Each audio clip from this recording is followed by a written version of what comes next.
L'idée du mondialisme implique la tentative d'unir différents groupes sous une direction commune ou un ensemble d'idées. Bien que le concept de « mondialisme » soit relativement nouveau, il fait généralement référence à une coopération étroite entre les pays.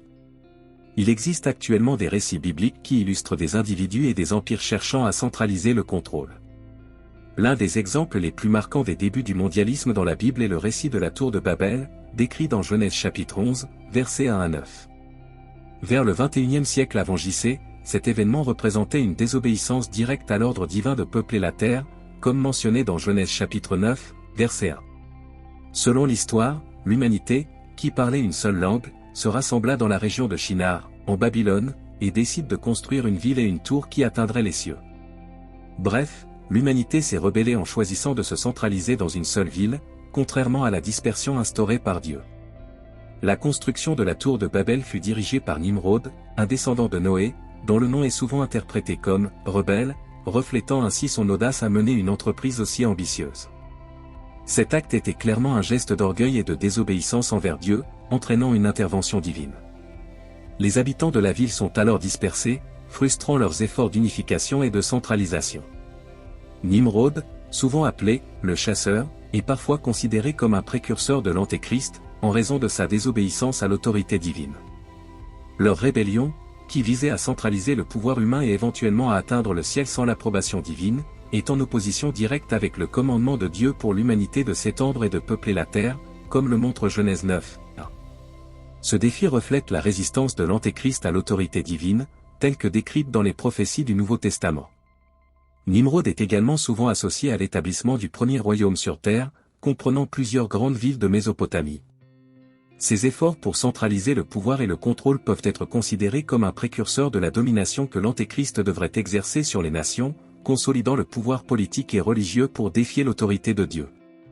Bien que cela ne soit pas explicitement indiqué, les interprétations traditionnelles et extra-bibliques suggèrent que Nimrod pourrait avoir joué un rôle crucial dans l'introduction de l'idolâtrie et du faux culte, des pratiques qui contredisent directement le culte du seul vrai Dieu, une caractéristique de l'Antéchrist telle que décrite dans les prophéties bibliques.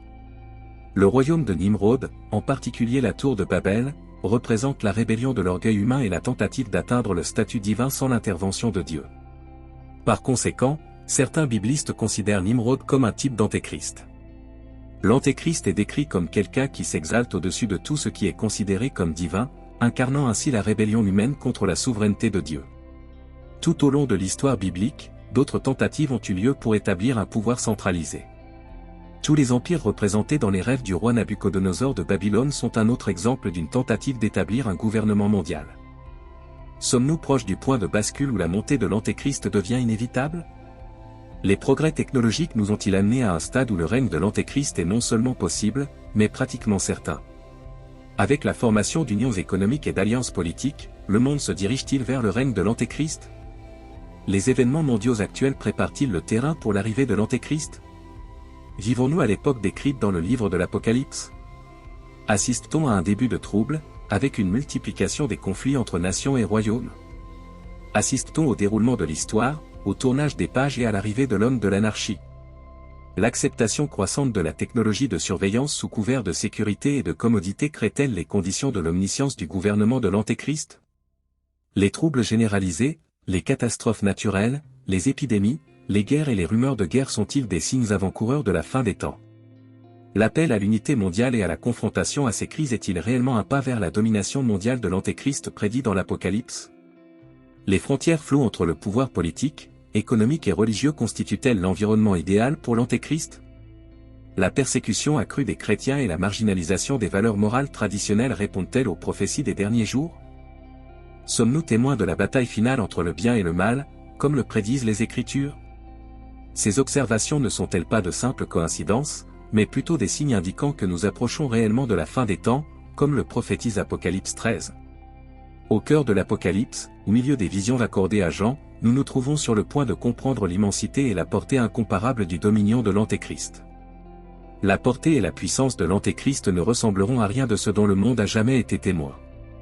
Il surpassera la puissance et l'influence de tous les grands empires qui se sont succédés, de Nimrod à Alexandre le Grand. Son empire dépassera même l'empire mongol fondé par Gengis Khan au début du XIIIe siècle, ou encore l'empire britannique, qui couvrait près d'un quart de la surface terrestre. La portée et le contrôle de l'Antéchrist transcenderont tous ces empires et leurs dirigeants. L'Empire romain, qui a dominé la Méditerranée et au-delà, et l'Empire ottoman, qui s'est étendu sur 3 continents et a régné pendant plus de 6 siècles, pâliront en comparaison de l'autorité exercée par l'Antéchrist. En effet, le règne de l'Antéchrist éclipsera la portée et l'influence mondiale de chaque empire dans les annales de l'histoire, jetant une ombre sur le monde entier. Les versets 7 et 16 du chapitre 13 du livre de l'Apocalypse révèlent la vaste portée et l'étendue de la puissance de l'Antéchrist. Le verset 7 dit qu'il lui fut donné de faire la guerre aux saints et de les vaincre, et qu'il reçut pouvoir sur toutes les tribus, toutes les langues et toutes les nations. Le verset 16 ajoute qu'il fait que chacun, petit et grand, riche et pauvre, libre et esclave, reçoive une marque sur la main droite ou sur le front. Ces versets soulignent la réalité d'un monde sous le règne de ce formidable dirigeant connu sous le nom de bête qui émerge de la mer. Cette bête, comme prophétisé, reçoit le pouvoir de faire la guerre aux saints, de les soumettre et d'avoir autorité sur toutes les tribus, peuples, langues et nations. La gravité de cette autorité ne peut être sous-estimée. Cela annonce une époque où le monde entier sera sous un seul domaine, un contrôle centralisé sans précédent. Un monde gouverné par un homme doté du pouvoir de l'enfer lui-même, une personne dynamisée par Satan, l'adversaire. La portée de ce contrôle est encore soulignée dans le sinistre mandat de l'Apocalypse, chapitre 13, verset 16, où la bête, par son influence, exige que chacun, quel que soit son statut, sa richesse ou sa liberté, reçoive une marque sur la main droite ou sur la main droite. Le front. Ce n'est pas seulement un symbole de loyauté, mais un outil de contrôle centralisé sans précédent. C'est une marque de loyauté éternelle, comme on n'en a jamais vu auparavant dans le monde, où ceux qui l'acceptent sont considérés comme condamnés à l'étang de feu. À travers cette marque, la bête, l'Antéchrist, dicte la capacité de chacun à participer aux transactions économiques les plus élémentaires. Cette marque déterminera si vous pouvez acheter ou vendre. Le message est clair, sans cette marque, une personne est non seulement exclue de la société, mais aussi privée des moyens d'y survivre. Considérez les implications de ce contrôle dans un monde déjà orienté vers la centralisation, où les monnaies numériques et la surveillance mondiale suggèrent qu'avec l'arrivée de cet homme de péché, le scénario présenté dans l'Apocalypse semble étrangement plausible, pas seulement plausible, mais même probable. Le régime de l'Antéchrist éclipsera tout ce que l'humanité a jamais connu, créant un monde où toute voix dissidente sera réduite au silence et chaque acte de défi sera rapidement puni. Cette portée mondiale n'est pas seulement une question de domination géographique, mais aussi une infiltration globale dans le tissu même de la société, transcendant les barrières sociales, économiques et politiques qui affectent toutes les vies, des plus riches aux plus pauvres, des plus jeunes aux plus âgés.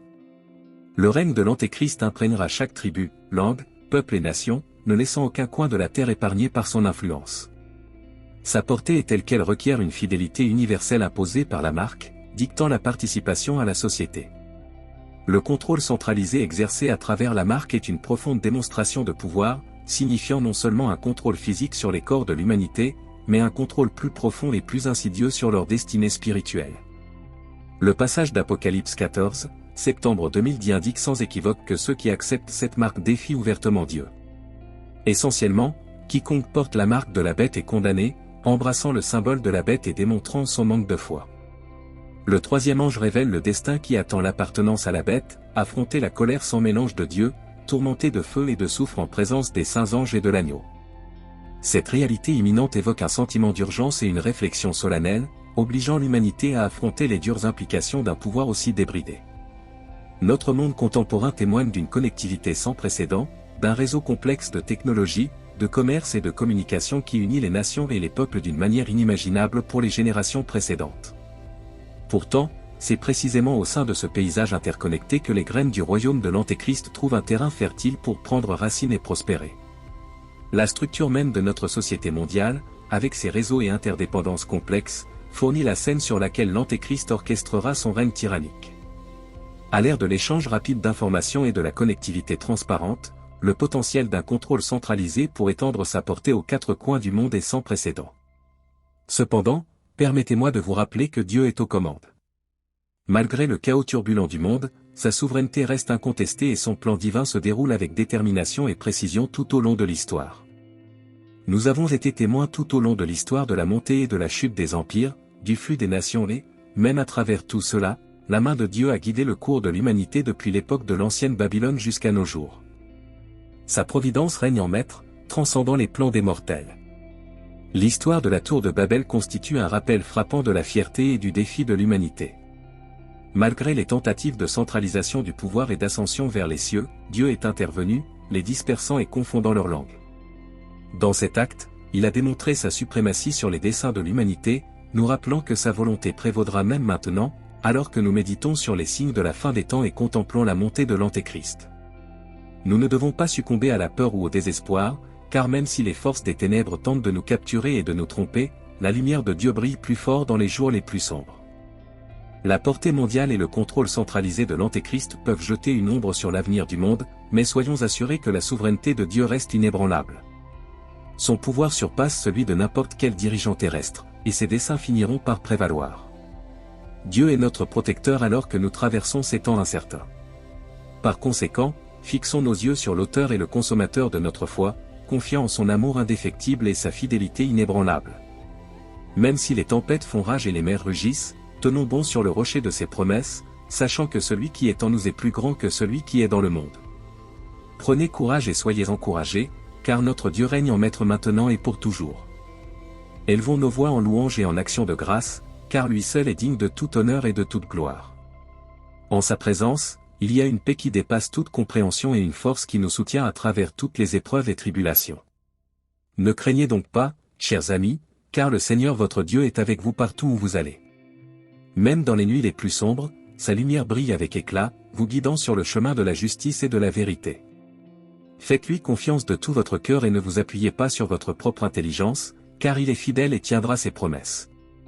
Si ce contenu vous a apporté de l'inspiration et du sens, n'oubliez pas de le partager avec d'autres et de vous abonner à notre chaîne pour des messages plus édifiants.